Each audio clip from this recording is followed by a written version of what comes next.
নিঝুম ঘুমু ঘুমু চোখে মাথা দুলায়, তারপর রাতের কথা মনে পড়তেই ফোন চেক করে। এখনো আলফির সাথে কলে। আলফি উঠেছে কিনা চেক করতে হ্যালো বলে, কিন্তু ওপাশ থেকে সাড়া আসে না। প্রিয়া কপাল কুঁচকে শুধায়, মাথা কি গেছে? কাউকে কল না করেই হ্যালো বলছিস? আলফি কলে আছে। হ্যাঁ, কখন? আমি তো তোর ফোন বাজতে শুনলাম না। কাল খুব রাতে কল করেছিল, ড্রাঙ্ক ছিল তখন। কথা বলার মাঝেই ঘুমিয়ে গেছে, এখনো হয়তো ঘুম থেকে উঠিনি। প্রিয়া দুষ্টু হেসে পাশে বসে বলে, বাহ, গভীর রাতে প্রেমালাপ, তাও এত সুন্দর ওয়েদারে। বিয়ের পর কাপলরা এই ওয়েদারে রোম্যান্স করে, আর তোরা প্রেমালাপ করছিস? এক ডিগ্রি পিছিয়ে তোরা। নিঝুম লজ্জা পেলেও রাগ দেখিয়ে বলল, বেশি বকিস না, রেডি হব আমি। তারপর বিছানা সরে উঠতে উঠতে কল কাটে। অপরদিকে আলফি নীরবে সব শুনছিল, মুস্কি হাসছিল সাথে। কিন্তু পরক্ষণেই মনে প্রশ্ন জাগে, কি বলছেন নির্ঝুমকে। অতপর ফ্রেশ হতে গেল। ফ্রেশ হয়ে কল রেকর্ড শুনে নিবে। ড্রোস লেকে ঘুরতে গিয়েছে প্রিয়া, নিঝুম ও রেহামরা। এটি একটি কৃত্রিম লেক। শীতকালে এর পানি জমে বরফে পরিণত হয়, কিন্তু এখনও লেকের পানি পুরোপুরি জমেনি। কিছুদিন পর জমে বরফ হলে এখানে স্কেটিং করে দর্শনার্থীরা। মৃদু রোদ উঠেছে, গাছের ফাঁক দিয়ে রোদেরা লুকোচুরি খেয়েছে, কিন্তু এই রোদ মাইনাস তাপমাত্রার কনকনে শীতের জন্য পর্যাপ্ত নয়। রেহাম ও প্রিয়ারা একে অপরকে বরফ ছুঁড়ে ছুঁড়ে মজা করছে। নিঝুম হাঁটু গেড়ে বসে মোটা গ্লোভস পরা হাতে বরফ দিয়ে কিছু বানানোর চেষ্টায়। ছোট ছোট কয়েকটা ইগলো পুতুল বানিয়েছে, সেগুলোতে শুকনো ভাঙা ডাল দিয়ে হাত ও নাক বসিয়ে এখন ফোনে ছবি তুলছে। ছবি তোলার মাঝে এক জোড়া পা ক্যামেরায় ধরা দিল। নিঝুম ওই পায়ের মালিককে দেখতে বসা থেকেই মাথা উঁচু করতেই দেখে আলফি দাঁড়ানো। তৎক্ষণাৎ চমকে উঠে দাঁড়ায় নিঝুম। আপনি এখানে? কেন, তোমার প্রবলেম হচ্ছে? না, আমার কেন প্রবলেম হবে? আপনি আপনার গার্লফ্রেন্ডকে দেখতে এসেছেন বুঝি? আলফি প্রথমে নিঝুমের প্রশ্নের তারতম্য না বুঝে মাথা নাড়ায়। তার কাছে তো গার্লফ্রেন্ড, বউ সবই নিঝুম। পরক্ষণেই সন্দেহ হতেই ভ্রু কুঁচকে শুধায়, গার্লফ্রেন্ড? রেহাম। রেহাম আমার গার্লফ্রেন্ড তোমাকে কে বললো? সব বলতে হয় না, আপনি ওর প্রতি ইন্টারেস্টেড বলেই ওকে জব দিয়েছেন। আলফি অবাক হচ্ছে। নিঝুমের মুখ থেকে এসব সে মেনে নিত যদি কাল রাতের কল রেকর্ড না শুনতো, কিন্তু কাল তো নেশার ঘোরে সবই সে ক্লিয়ার করে দিয়েছে। আলফির রাগ হচ্ছে। নিঝুমের বাহুতে শক্ত হাতে ধরে নিজের দিকে টেনে এনে বলে, You know what? You're so complicated. Actually, girls' minds are very complicated. নিঝুম নিজেকে ছাড়াতে চেষ্টা করতে করতে বলে, মোটেও না। আপনি বলুন, আপনি কেন রেহামকে জব অফার করেছেন? ও তো অ্যাপ্লাইও করেনি। দমে যায় আলফি। নিঝুমের হাত ছেড়ে বলে, আমার কাছে মনে হচ্ছে she is capable. That's why. নিঝুম তাচ্ছিল্য করে বলল, ও তাই? একজন আপনার অফিসে অ্যাপ্লাই করলোই না, ইন্টারভিউ দিল না, কিন্তু আপনি জেনে গেলেন সে ক্যাপেবল। আপনাকে কি ও স্বপ্নে এসে নিজের ক্যাপাবিলিটি দেখিয়েছিল? আলফি খানিক বিরক্ত নিয়ে এগোলো নিঝুমের দিকে, তারপর বলল, Listen, তোমার যদি মনে হয় যে আমি ওর প্রতি ইন্টারেস্টেড, তাহলে তুমি ভুল। রেহাম অ্যাপ্লাই করেছিল, তবে সেটা এখন না, অনেক আগে। তখন আমরা ওকে রিজেক্ট করে দিয়েছিলাম। নিঝুমের ঝাঁঝালো প্রশ্ন। তাহলে এখন কেন জব দিলেন? তোমার জন্য। হ্যাপি নাও? তুমি যদি কাল বিকেলে ওভাবে কাঁদতে কাঁদতে বেরিয়ে না যেতে, তবে রেহামকে আমি তোমার সামনে আমার গার্লফ্রেন্ড বানাতাম। তুমি তো আমার থেকে ডিভোর্স চাও, তাহলে তোমার তো কান্নার কোনো রিজনই ছিল না। আমি প্রথম থেকে তোমাকে রাখতে চেয়েছি, তুমি থাকতে চাওনি। ভেবেছিলাম তুমি আমার পরিচয় শুনে খুশি হবে, বাট নো, সরাসরি ডিভোর্স চেয়ে বসলে। নিঝুম নত মস্তিষ্কে দাঁড়ানো। আলফি আরো বলে, I know I was wrong and I confess this. But you should listen to the reason first. নিঝুম ধিমি স্বরে বলল। সরি। আলফি আরেকটু এগিয়ে ওর দু গালে হাত দিয়ে আগলে নিয়ে বলে, Don't be sorry. I love you. আমি তোমাকে হারাতে চাইনি বলে সত্য লুকিয়ে গেছে। I'm sorry. দুজন দুজনের চোখে নির্মেষ চেয়ে আসে, অতপর একে অপরকে বাহুবন্ধনে আবদ্ধ করে নেয়। দূর থেকে প্রিয়া, রেহাম, শাহরিয়া প্রশান্তির চিত্তে তা দেখছে। প্রিয়া বলে, যাক, সব মিসআন্ডারস্ট্যান্ডিং ক্লিয়ার হয়ে গেছে। আমি তবে ওই ফ্ল্যাটে না করে দিই। শাহরিয়ার কৌতূহল হয়ে শুধায়, কোন ফ্ল্যাট? যেখানে কালকে ডিসেম্বরের 1 তারিখ নিঝুমের ওঠার কথা ছিল। অ্যাডভান্স হাফ পেমেন্টও করে দিয়েছে। এখন তো আর নিঝুম সেখানে যাবে না। হ্যাঁ হ্যাঁ, ম্যাম তো এখন স্যারের বাড়িতেই যাবে। রেহাম কিছু একটা ভেবে হেসে শাহরিয়ারকে জিজ্ঞাসা করে, বাই দ্য ওয়ে, আমার জব থাকবে তো? আমাকে হায়ার করার উদ্দেশ্য ছিল নিঝুমকে জেলাস করানো, কিন্তু আমার মন মানিনি। ও জেলেস হয়েছিল, কাঁদছিল খুব, কালকেই চলে যেতে চেয়েছিল। প্রিয়ার কথার প্রতিউত্তরে শাহরিয়া বলে, স্যারও ম্যামকে কাটতে দেখে 360 ডিগ্রির প্ল্যান ঘুরিয়ে ফেলেছে। অবশ্য তারও একটা কারণ আছে, অ্যালেক্সের জ্ঞান ফিরেছে। অ্যালেক্সের প্যারেন্টসও সপ্তাহখানেক আগে অটো থেকে নিয়ে গিয়েছিল, সেখানে কালকে ওর জ্ঞান ফিরেছে। অ্যালেক্সকে নিয়ে এত ভয়ের কিছু নেই। এত মার খাওয়ার পর আবার আসবে না। আসবে। অ্যালেক্স এখন একা না, ক্যামেলিয়াও আছে। অ্যালেক্সের বাবার কোম্পানির সাথে ক্যামেলিয়ার 1 বছর আগে একসাথে কাজ করেছিল। রিসেন্টলি ক্যামেলিয়ার পার্টনার যার সাথে মিলে স্যারের ক্ষতি করতে চেয়েছিল, সে অ্যালেক্সকে হসপিটালে দেখতে গিয়েছে। রেহাম মাথায় হাত দিয়ে বলে, এত কমপ্লিকেশন কেন? একটা না মিটতে আরেকটা। প্লিজ, এগুলো যেন ম্যাম না জানে। জানবে না। প্রিয়া ও রেহাম শাহরিয়াকে আশ্বস্ত করলো। ডোর্স পার্কে ঘোরাঘুরি শেষে ওরা সবাই একসাথে ডিনার করে ফিরল। আলফি নিঝুমকে প্রিয়াদের ফ্ল্যাট থেকে লাগেজ সহ একেবারে নিয়ে এসেছে। গাড়ি থেকে নেমেই নিঝুমের মনের মধ্যে অন্যরকম লাজুকতা ভর করলো। দাঁড়িয়ে রইল বাইরে। আলফি বাড়ির দরজার কাছে গিয়ে পেছনে ফিরে নিঝুমকে ঠায় দাঁড়িয়ে থাকতে দেখে বলে, What happened? Why are you standing? নিঝুম থতমত খেয়ে কিছু বলতে চাইলো, কিন্তু বলার মতো কিছু না পেয়ে কৃত্রিম হাসলো। আলফি লাগেজটা দরজার কাছেই রেখে এসে নিঝুমের হাত ধরে ভেতরে নিয়ে যাচ্ছে।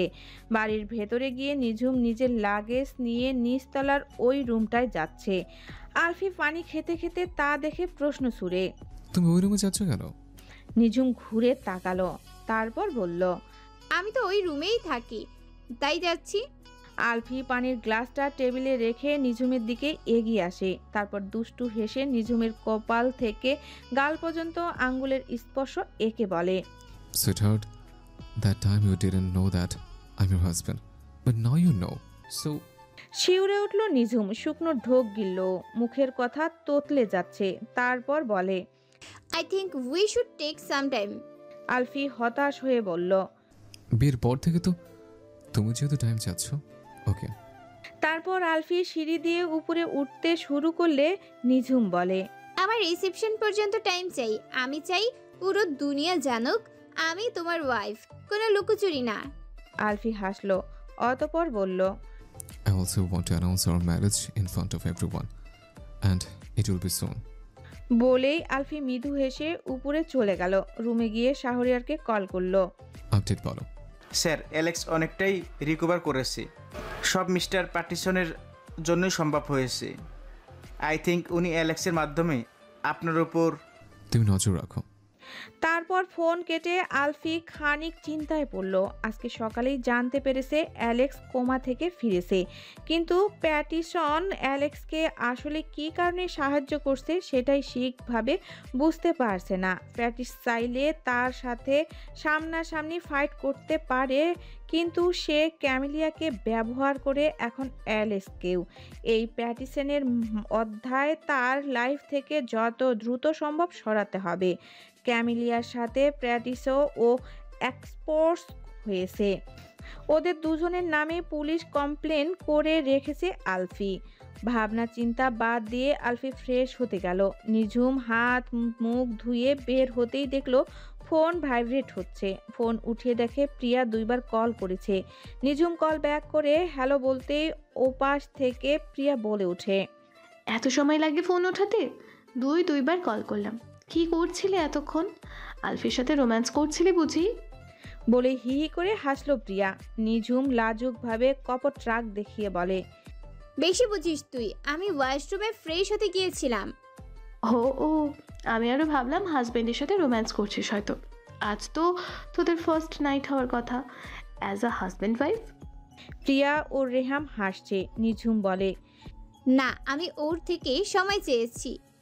আরো সময়? কি ভাই তুই, তোদের বিয়ে 2 মাস হলো, এখনো সময় নিচ্ছিস? বেচারা আলফি, মায়া হচ্ছে রে ওর জন্য।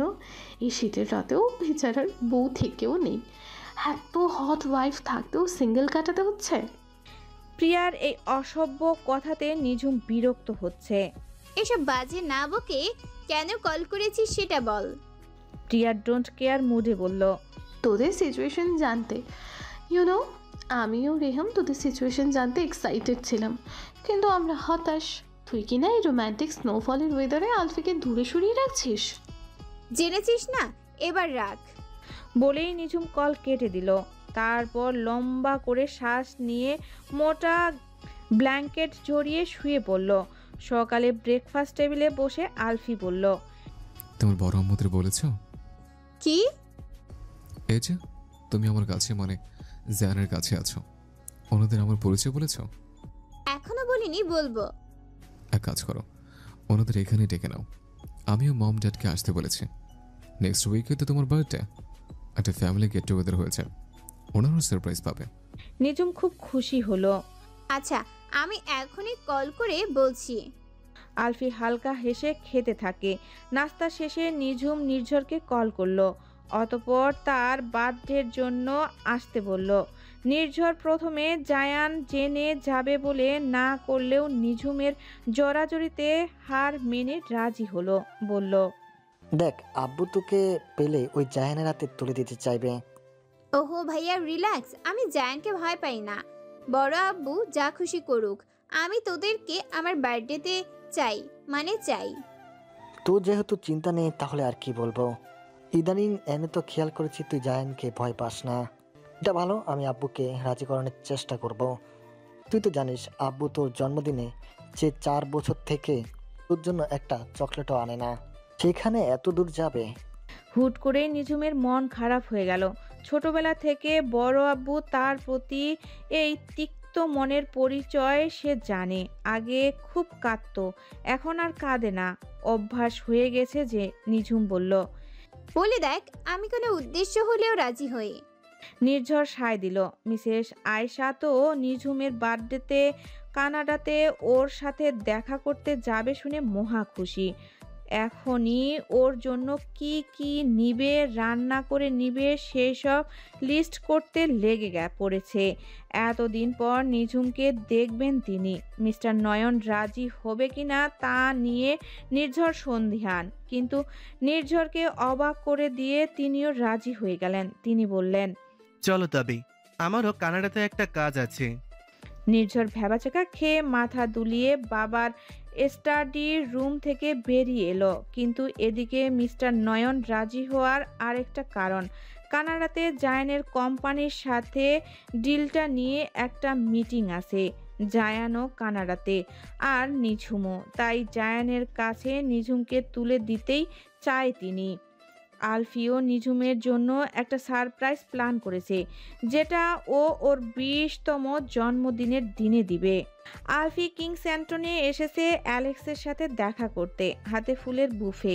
অ্যালেক্সের মা আলফিকে এখানে পছন্দ করছেন না, তিনি সেলের কেবিন থেকে বেরিয়ে যান। আলফির বাবা মিস্টার অ্যান্ডারসন নীরব হয়ে আছেন। আলফি অ্যালেক্সের বেডের কাছে ফুলের বুফেটা রেখে বলল, how do you feel now? Alex আলফিকে দেখে হতবাক হয়ে চেয়ে আছে। অতঃপর আলফির কণ্ঠ শুনে উত্তেজিত হয়ে বলে, Get out from here, you black bastard! Get out from this cabin! Mister Anderson ছেলেকে শান্ত করার চেষ্টা করছেন। আলফিকে বললেন, Alfie, can you please wait for me outside? আলফি হালকা হাসলো, অতঃপর অ্যালেক্সের চোখের দিকে তীর্যক দৃষ্টিতে চেয়ে বলল, Sure, uncle. But I'd like to give something to Alex. Alex বড় বড় শ্বাস নিতে নিতে আলফির দিকে চেয়ে আসে। আলফি পকেট থেকে অ্যালেক্সের ফোনটা বের করে ওর হাতে দেয়, তারপর বলে, Your iPhone. When you unlock it, you'll find it new. Alex নিজের ফোনটা হাতে নিয়ে অবাক হয়ে তাকিয়ে আছে। সে পরশু থেকে নিজের ফোনটা খুঁজে চলেছে। প্যাটিসনকে সে বলেছে যে ওই রাতে নিঝুমের যে ভিডিও করেছিল যখন নিঝুম সেন্সলেস ছিল না, সেটা সে দেবে। ভিডিওটা দিয়ে আলফিকে ব্ল্যাকমেল করা যাবে।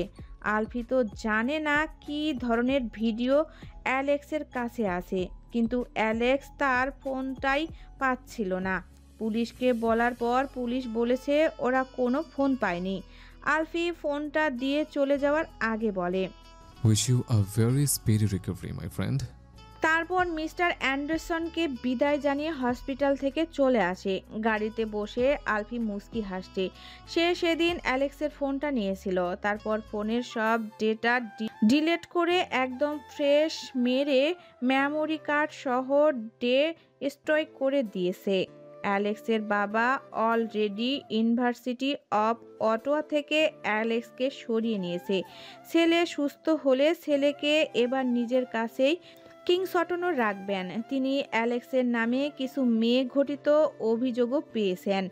আলফি তাই অ্যালেক্সকে নিয়ে নিশ্চিন্ত।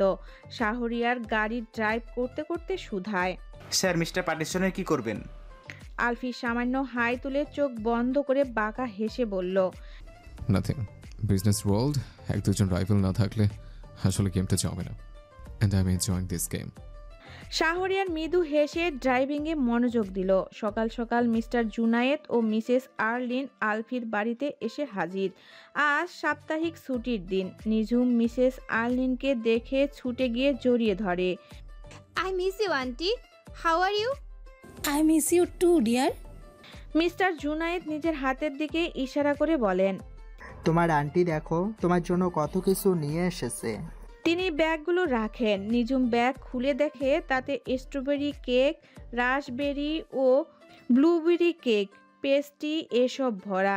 নিঝুম একটা রাসবেরি কেকের পিস নিয়ে খেতে খেতে বলল, aunty, it's too much yummy. Mrs Arlene তৃপ্তি নিয়ে হাসলেন। মিস্টার নয়ন, মিসেস আয়শা ও নির্ঝর আজকে অটোয় আসছে। মিস্টার জুনায়েদ ও নিঝুম গেছে এয়ারপোর্টে ওনাদের আনতে। কিছুক্ষণ আগে ফ্লাইট ল্যান্ড করেছে। ব্যাগপত্র রিসিভ করে ওনারা এসেছেন। নিঝুম প্রথমেই তার বড় আম্মুকে দেখা মাত্রই ছুটে যায়। মিসেস আয়েশাও নিঝুমকে দেখে আপ্লুত হয়ে পড়েন। 2 মাসের বেশি সময় পর তিনি মেয়েকে দেখছেন। কত শত কথার ঝুলি সেখানেই খুলে বসেন। নির্ঝরও কতদিন পর বোনকে সরাসরি দেখে খুব খুশি, কিন্তু মিস্টার নয়নের মধ্যে কোনো হেলদোল নেই। তিনি নিঝুমের সাথে আসা ব্যক্তিকে হ্যালো বলে হাত মেলালেন শুধু। তারপর সবাই গাড়িতে উঠে বসে। নিঝুম তার বড় আম্মুদের নিয়ে বাড়িতে গিয়ে দেখে আলফি ও মিসেস আর্লিন একজন মধ্যবয়সী মহিলার সাথে কথা বলছে। মহিলাটি নিঝুমকে দেখে হাস্যোজ্জ্বল মুখে বলেন, She must be bright. Yes, she is. Mr Nayan তো আলফিকে দেখে হতবাক। তেমনি অবস্থায় মিসেস আয়শা ও নির্ঝরও। নির্ঝর নিঝুমের হাত ধরে বলে, তুই না বলেছিলি আলফির বাসায় থাকিস? হ্যাঁ, ওই তো আলফি। নির্ঝর অবাক হওয়ার স্বরে বলে, ও আলফি, এতদিন তুই ওর সাথেই ছিলি? তুই জানিস ওর আসল পরিচয়? নিঝুম হাসলো খানিক, তারপর জবাব দিল, প্রথমে জানতাম না, পরে ও নিজেই সবটি ক্লিয়ার করেছে। আমি তো ওকে আলফি রূপেই প্রথম থেকে ভালোবাসতাম। মিসেস আয়শা পাশ থেকে নিঝুম ও নির্ঝরের কথা শুনছেন, কিন্তু মিস্টার নয়ন এখনো বুঝতে পারছে না নিঝুম জায়ানের সাথেই আছে। নিঝুম কি তা জানে? আলফি এগিয়ে এসে মিস্টার নয়নের দিকে হাত মিলিয়ে বলল, Hello, Mr. Chaudhary. Oops, sorry, father-in-law. আলফির মুখ থেকে ফাদার ইন ল শুনে মিস্টার নয়ন নিঝুমের দিকে তাকালো, কিন্তু নিঝুমের মুখে অবাক হওয়ার রেশ মাত্র নেই। তিনি আলফির হাত ধরে আরেকটু আড়ালে নিয়ে গিয়ে ফিসফিস করে শুধালেন, নিজুম তোমার পরিচয় জানি? আমি তো আরও এসেছিলাম নিজুমকে তোমার হাতে তুলে দিতে। তুমি ইমেল চেক করো, পরশুই তোমাকে ইমেল করেছিলাম। আলফি চমৎকারভাবে হেসে বলে, পেয়েছে, আপনার ইচ্ছেও পূর্ণ হবে। কালকে ঝুমের বার্থডেতে আপনি ওকে আমার হাতে তুলে দেবেন। আগামীকাল আমার রিসেপশন। মিস্টার নয়ন যেন ঘোরের মধ্যে। নিঝুম যার সাথে সংসার করতে চায় না বলে পালিয়ে এসেছে, তার সাথেই এতদিন এক বাড়িতেই থাকছে, আবার রিলেশনশিপে। তিনি বললেন, নিজুম তোমাকে মেনে নিয়েছে? ইয়েস। বলেই চোখ টিপকালো আলফি। কিছুক্ষণের মধ্যেই মিসেস আয়শা ও মিসেস আর্লিনের মধ্যে বেশ ভাব হয়ে গেল। ওনারা দুজনে মিলে নিঝুমের জন্য গাউন সিলেক্ট করছে। সামনে নিঝুম গালে হাত দিয়ে বসা। নিঝুমকে পছন্দ করতে বলে নিঝুম যেটাই দেখছে সেটাতেই ওনারা খুদ বের করছে। সত্যি বলতে নিঝুম গাউনগুলোর মধ্যে একটাও পছন্দ করতে পারছে না। সবগুলোই ব্রাইডাল গাউনের মতো, তবে বেশ মোটা ফেব্রিক্সের। কিন্তু কাল তার জন্মদিনের জন্য ব্রাইডাল গাউন কেন পছন্দ করছে সেটাই সে বুঝতে পারছে না। তার কাছে যদিও সবগুলো ভালো লাগছে, তাই মায়েরা যেটা শেষে সিলেক্ট করবে সেটাই সে পরবে। নিঝুম যখন গালে হাত দিয়ে বসে বসে বোর হচ্ছে, তখন আলফির নাম্বার থেকে তার ফোনে কল আসে। কল দেখে সে আশেপাশে তাকায়। আলফি তো বাড়িতেই, তাহলে কল দিচ্ছে কেন? নিঝুম ফোন রিসিভ করে উঠে গেল। এখনই ব্যাকইয়ার্ডে আসো। নিঝুম দেখলো বাহিরে স্নোফল হচ্ছে। সে বলে, বাইরে তো বেশ ঠান্ডা, তুমি বাইরে কেন গেলে? Because now I am so hot. Come first. আলফির উত্তর শুনে নিঝুমের গাল গরম হয়ে গেল। সে পিছনে ঘুরে তার মায়েদের দেখে নিয়ে গায়ে মোটা লেদার কোটটা জড়িয়ে বাইরে বের হয়। ডিসেম্বরে বরফের আচ্ছাদিত কানাডার গাছগুলোকে শুকনো ডাল ছাড়া কিছুই মনে হচ্ছে না। পাতাবিহীন গাছগুলো মাথা উঁচু করে দাঁড়িয়ে থাকে। গাছের শাখা প্রশাখা বরফ জমে থাকে। নিঝুম হাতে হাত ঘষতে ঘষতে ব্ল্যাক ইয়ার্ডারে যায়। সেখানে জিঙ্কো ও ম্যাপল গাছগুলো সব পাতা ঝরে গেছে। সেখানে গিয়ে দেখে পুরো ব্ল্যাক ইয়ার্ড ছোট্ট ছোট ল্যান্টিন ও মরিচ বাতি দিয়ে আলোসজ্জায় সজ্জিত। পাতাবিহীন গাছগুলোর শাখা প্রশাখায় মরিচ বাতি লাগানো। নিঝুমের চোখ মুখ খুশিতে ঝলমলিয়ে উঠে। সে মুখে হাত দিয়ে পুরো জায়গাটা দেখছে। এত সুন্দর লাগছে পুরো জায়গাটা। কিন্তু আলফি কথাও নেই। সে হেঁটে আরেকটু সামনে এগোলো, খুঁজলো আলফিকে। তখনই কানে কাছে তুড়ি বাজার শব্দে পেছনে ঘুরতেই দেখে আলফি হাঁটু গেড়ে বসে আছে, হাতে একটা আংটির বক্স। আলফি বলছে, আজ এই তুষারের আচ্ছাদিত আলোকে ঝলমলে সাজের বেলায় আমি তোমাকে বলতে চাই, ভালোবাসি। ভালোবাসি Jhum. Will you be my side for lifetime? Nijhum মুখে হাত দিয়ে দাঁড়িয়ে। আলফি তাকে এত সুন্দরভাবে প্রপোজ করছে। চোখে অশ্রুর ভিড় জমলো। অশ্রুসিক্ত নয়নে হ্যাঁ বোধক মাথা নাড়িয়ে হাত বাড়িয়ে দিল। আলফি ওর বাম হাতের অনামিকায় আংটিটি পরিয়ে হাতের উল্টো পিঠে গভীর চুমুনে ঠোঁট ছুঁয়ে দিল। অন্যরকম শিহরণ বয়ে গেল নিঝুমের মধ্যে। তখনই করতালির শব্দ ভেসে এলো। নিঝুম সামনে তাকিয়ে দেখে বাড়ির সবাই দাঁড়িয়ে আছে, সবার মুখে তৃপ্তির হাসি। আলফি উঠে দাঁড়িয়ে নিঝুমের হাত ধরে ওদেরকে উদ্দেশ্য করে বলল, বিয়েটা লুকোচুরির মধ্যে হলেও কালকে রিসেপশনটা আমি আমার ফ্যামিলি কলিগদের সাথে নিয়ে সেলিব্রেট করব। নিঝুম সন্দিহান হয়ে বলে, রিসেপশন? আলফি মুস্কি হেসে নিঝুমের এক গালে হাত দিয়ে বলে, ইয়েস সুইটহার্ট, কালকে আমাদের রিসেপশন।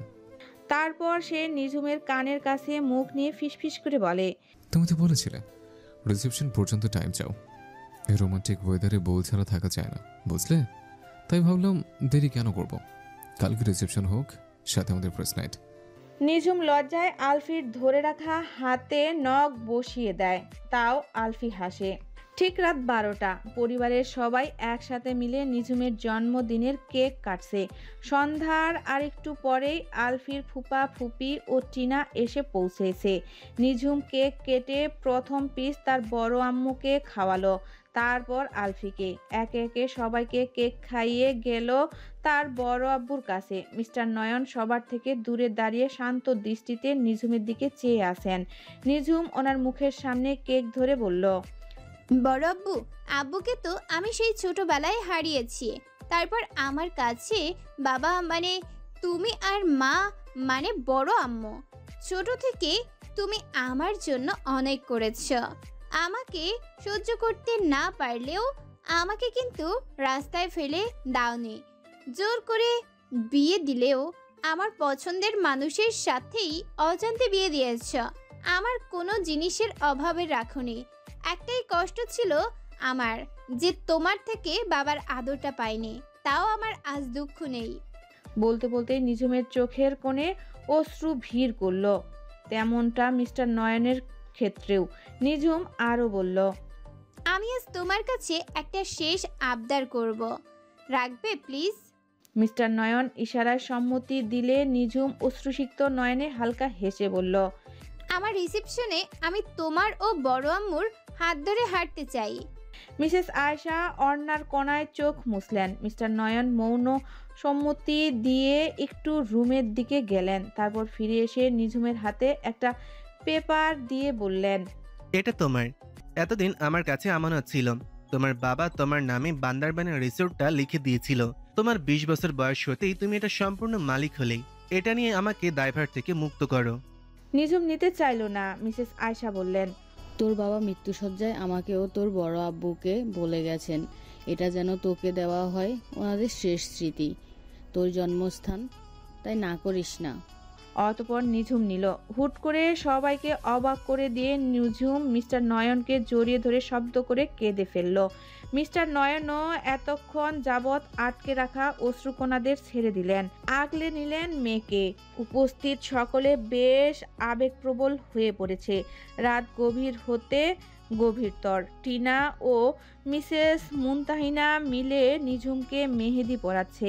মিসেস আয়েশাও বসেছিল, কিন্তু এত লম্বা জার্নি করে আসাতে নিঝুম ওনাকে জোর করে ঘুমাতে পাঠিয়েছেন। টিনা যদিও সুন্দর করে ডিজাইন করতে পারছে না, তাও কোনো মতে পারছে। মিসেস মুনতাহিনাও নিঝুমের এক হাতের পৃষ্ঠে মেহেদি পরিয়ে চলে গেছেন। অতঃপর রাত 3টার দিকে টিনা ও নিঝুম সোফাতেই গা এলিয়ে ঘুমিয়ে গেছে। আলফি নিচে নেমে এলো, হাতে দুটো ব্ল্যাঙ্কেট টিনা ও নিঝুমের গায়ে জড়িয়ে দিল। যদিও রুম হিটারের কারণে শীত ভাবটা নেই।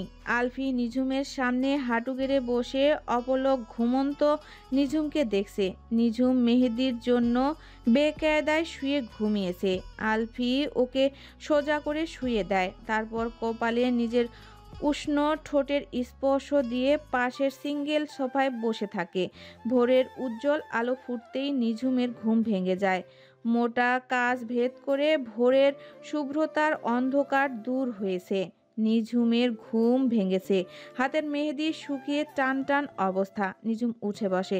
তারপর দেখে তার পাশের সিঙ্গেল সোফায় আলফি বসে বসে ঘুমাচ্ছে। অপর পাশের সোফায় টিনাও ঘুমাচ্ছে। নিঝুম নিঃশব্দে উঠে দাঁড়ালো। আলফির সোফার কাছে গিয়ে কয়েক সেকেন্ড মুগ্ধ দৃষ্টিতে তাকিয়ে থেকে আলতো হাতে ওর এলোমেলো কপালের উপর আসা চুলগুলো সরাতে চাইল, কিন্তু অবাধ্য চুলগুলো আবারও কপালে এসেই ভিড় করছে। নিঃশব্দে হাসলো নিঝুম। তারপর পা টিপে টিপে কিচেনে গিয়ে স্বয়ং শুকনো মেহেদিগুলো ঝেড়ে ফেলল। মেহেদির রং হাতের তালু পৃষ্ঠে বেশ সুন্দর লাল হলেও পিঠের পৃষ্ঠে তেমন রং হয়নি। সে শুনেছে পানিতে লবঙ্গ ফুটিয়ে ওর ভাপ নিলে মেহেদির রং গাঢ় হয়। তাই ভাবলো চা বানাবে আর তাতে লবঙ্গ দিবে। যেই ভাবা সেই কাজ। চা বানাতে লেগে পড়ল। প্রথমে পানিতে লবঙ্গ ফুটিয়ে হাত ভাপে নিল। তারপর ফ্রিজ থেকে মিল্ক বের করে ফুটন্ত লবঙ্গের পানিতে পুরোটাই ঢেলে দিল। যেহেতু সবার জন্য বানাবে, এখন গুঁড়ো দুধ খুঁজছে। পা উঁচু করে কিচেন ক্যাবিনেটে খুঁজছে। তখনই কোমরে পুরুষালী হাতের স্পর্শ অনুভব করে। অতঃপর কাঁধের থুতনির স্পর্শ। শরীরে দারুণ শিহরণ বয়। নিঝুম বুঝে যায় আলফি। আলফি ঘুম ঘুম স্বরে বলে, Sweetheart, what are you doing? নিঝুম লাজুক হেসে জবাব দেয়, সবার জন্য চা বানাচ্ছি। আমাদের সুগার আর সুগার ফ্রি দিও না, জাস্ট 1 টিস্পুন হানি। বলতে বলতে আলফি নিঝুমকে আরো শক্ত করে জড়িয়ে ধরে ওর কাঁধে হালকা করে নাক ঘষে। নিঝুম কেঁপে ওঠে, কাপা লাজুক স্বরে বলে, কি করছো? বাড়িতে কিন্তু সবাই আছে। They are sleeping, so don't disturb me. Alfie আরো ঘনিষ্ঠ হতে চাইল। হুট করে সসপ্যানে চায়ের জন্য বসানো দুধ উথলে উঠে পড়ে যেতে ধরল। নিঝুম দ্রুত নিজেকে ছাড়িয়ে নিয়ে চুলা বন্ধ করে, তারপর কোমরে হাত গুজে বলে, দেখলে তোমার জন্য দুধ উতলে পড়ে যাচ্ছিল, যাও তো গিয়ে ফ্রেশ হয়ে আসো। আলফিকে এক প্রকার ঠেলেই সেখান থেকে পাঠায়। যাওয়ার আগে আলফি নিঝুমের গালে টুপ করে ঠোঁট ছুঁয়ে যায়। লজ্জাবতী লতার ন্যায় নিঝুম মাথা নুয়ে আবার চা বানাতে মনোযোগ দেয়। সাদা ফুল লেক ও ফুল স্লিভের প্রিন্স গাউন পরেছে নিঝুম, চুলগুলো কার্লি করে ছেড়ে রাখা, মাথায় ডায়মন্ডের খুব সুন্দর একটা ক্রাউন পরেছে, কানে ডায়মন্ড ইয়াররিং ও হাতে একটা করে ডায়মন্ড চুড়ি। নিঝুম তৈরি, টিনা তৈরি করছে ওকে। মিসেস আয়েশা নিঝুমের শ্বাস হয়েছে কিনা দেখতে এসে মেয়েকে অপলক নয়ন ভরে দেখলেন। তার প্রিন্সেসকে আজ সত্যি প্রিন্সেস লাগছে। তিনি মাশাআল্লাহ বললেন কয়েকবার। টিনা বলল, বলো আন্টি, কেমন সাজিয়েছি? অনেক সুন্দর, আমার প্রিন্সেসকে সত্যি প্রিন্সেস লাগছে। তাহলে তো আমাদের প্রিন্স চার্মিং এর আর রক্ষে নেই, বেচারাজ বেহুশ না হয়ে যায়। টিনার সাথে সাথে মিসেস আয়েশাও হাসলেন। নিঝুম লাজুক হেসে হাত দিয়ে মুখ ঢেকে ফেলল। তখন দরজায় নক পড়ল। টিনা দরজা খুলে দেখে নির্ঝর। কি চাই? নির্ঝরও ভ্রু কুচকালো, বলল, কি চাই মানে? এস্তারা গার্ডেনে এসে পড়েছে, আর কতক্ষণ? ওর সাজ হয়ে গেছে, নিচে আসছি। বলেই টিনা নির্ঝরের মুখের উপর দরজা বন্ধ করে দেয়। নির্ঝর ভ্যাবাচাকা খেয়ে কয়েক সেকেন্ড বোকার মতো বন্ধ দরজার দিকে চেয়ে থাকে, তারপর বিরক্তিতে কিরমির করতে করতে চলে যায়। মিস্টার নয়ন এসে দাঁড়িয়েছেন নিঝুমের রুমের দরজার সামনে। নিঝুম তার কাছে আবদার করেছে আজ সে যেন নিঝুমকে নিয়ে হেঁটে আলফির হাতে তুলে দেয়। তিনি দরজায় নক করলেন। এবারও টিনা নির্ঝর মনে করে বিরক্ত নিয়ে দরজা খুলে দেখে মিস্টার নয়ন। তারপর অপ্রস্তুত হয়ে মোলায়েম স্বরে ভেতরে আসতে বলে। মিস্টার নয়ন বললেন, সময় হয়ে গেছে, নিঝুম কই? তখনই নিঝুম এগিয়ে আসে। মিস্টার নয়ন নিঝুমকে দেখে আড়ালে চোখের কোণে জমা পানিটুকু মুছে নিয়ে নিজের কোণই বাড়িয়ে দেয়। নিঝুমও আপ্লুত হয়ে কোনো মতে নিজের আবেগী ভাব লুকিয়ে মিস্টার নয়নের হাত ধরে। আলফির বাড়ির গার্ডেনে খোলা আকাশের নিচে সাজানো হয়েছে স্টেজ। শুভ্র গোলাপে সজ্জিত স্টেজ থেকে রেড কার্পেট বেছানো, গেস্টদের জন্য দুই ধারে টেবিল চেয়ার। সকালেই পুরো জায়গাটা বরফে আচ্ছাদিত ছিল। অতঃপর বরফ সরিয়ে জায়গাটাকে ঠিক করা হয়েছে। পাতা ছাড়া গাছে গাছ আর্টিফিশিয়াল ম্যাপল লিফ লাগানো। দুপুর শেষে বিকেলের সোনা মিষ্টি রোদে ঝলমল করছে। দেখে মনে হচ্ছে শরৎকালের কোনো মিষ্টি বিকেল। মিস্টার নয়ন ও মিসেস আয়েশার হাত ধরে নিঝুম রেড কার্পেটের উপর দিয়ে হেঁটে আসছে। ব্যাকগ্রাউন্ডে ভায়োলিনের সুর। আলফি স্টেজে শুভ্র স্যুট পরনে দাঁড়ানো সেই কাঙ্ক্ষিত মুহূর্তের অপেক্ষায়, যখন মিস্টার নয়ন নিঝুমকে তার হাতে তুলে দিবেন। অতঃপর সেই মুহূর্ত। আলফি অপলক নিঝুমের আগমনের দিকে চেয়ে আছে। মিস্টার নয়ন নিঝুমের হাত আলফির হাতে তুলে দিলেন। গেস্টদের মাঝে করতালির জোয়ার উঠল। আলফি নিঝুমের হাত শক্ত করে ধরে মাইক হাতে সকলের উদ্দেশ্যে বলল, hello everyone, today is our special day, our wedding reception. Thank you all guys for coming and celebrating with us. Now I want to introduce you to my beautiful wife, Nijhum Chaudhary, my sweetheart and love of my life. I want to spend the rest of my life with her. তারপর red ওয়াইনের glass নিয়ে সকলের উদ্দেশ্যে chills বলে পান করলো। গেস্টরাও তাই করলো। তারপর আলফি নিঝুমের কানের কাছে মুখ নিয়ে ফিসফিস করে বলল, You're looking damn beautiful and stunning. বলেই আলফি নিঝুমের হাতের উল্টো পিঠে নিজের ওষ্ঠ স্পর্শ করল। অতপর লজ্জায় রক্তিম হলো নিঝুমের মুখবয়। নত মস্তিষ্কে লাজুক হেসে আলফির বাহু শক্ত করে ধরল। তারপর আলফির মতোই বলল, And you looking like a Prince Charming from my fairy tale.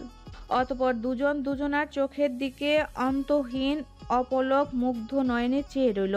পরিশেষ্ট 10 বছর পর এত বছরেও সবার মধ্যে ভালোবাসা একই রকম বহমান। মিস্টার নয়ন ও মিসেস আয়শা একেবারের জন্য কানাডায় টরন্টোতে চলে এসেছেন। মিস্টার জুনায়েদ ও মিসেস আর্লিন আগের মতোই নিউ ইয়র্কে অটোয়াল ব্যালেন্স করে থাকেন। নিঝুম আলফিও তাই। তবে এত বছরে কিছু সম্পর্কের সমীকরণ বদলেছে। নির্ঝরের সাথে টিনার বিয়ে হয়েছে। টিনা এখন নিঝুমের ননদ থেকে ভাবিও। আগস্টের এক সুন্দর সন্ধ্যা, নিঝুমের জীবনের বিশেষ একটা দিন। নিউ ইয়র্কে বাৎসরিক বিজ্ঞানের নতুন উদ্ভাবনের অনুষ্ঠান। বিশাল সেমিনার রুমে বিজ্ঞান মনস্ক মানুষদের মাঝে বসে আছে নিঝুম, পাশে তার পুরো পরিবার। কিন্তু নিঝুম বারবার পেছনের দরজার দিকে তাকিয়ে কারো অধীর অপেক্ষায় রয়েছে। নিঝুমের এই অস্থিরতা দেখে মিসেস আর্লিন মুস্কি হাসলেন, বললেন, আলফি চলে আসবে। এখনো কেন আসছে না আন্টি? ও বলেছিল ফাংশন শুরুর আগেই চলে আসবে, কিন্তু ফাংশন শুরু হয়েছে অনেকক্ষণ। রিল্যাক্স, তুমি এত টেনশন করো না, চলে আসবে। একটা বাচ্চা ছেলে নিঝুমের হাত ধরে বলল, Yes, Mama. Relax. Dad will be soon here. Now hold my hand. নিজের 4.5 বছর বয়সী ছেলে আরানের কথা শুনে মুস্কি হাসলো নিঝুম। ছেলেটা একদম তার বাবার মতো হয়েছে। তখনই স্টেজে পুরস্কার দিতে একজনের ডাক হলো, যাকে দেখে নিঝুম সহ সবাই অবাক। অবাক হয়নি কেবল নির্ঝর, টিনা ও আরান। স্টেজে আলফি এসে মাইক নিয়ে পুরস্কার প্রাপ্তের নাম ঘোষণা করলো। সবাই করতালিতে মুখরিত। মিসেস আয়শা খুশিতে আবেগী হয়ে নিঝুমের কপালে চুমু আঁকলেন।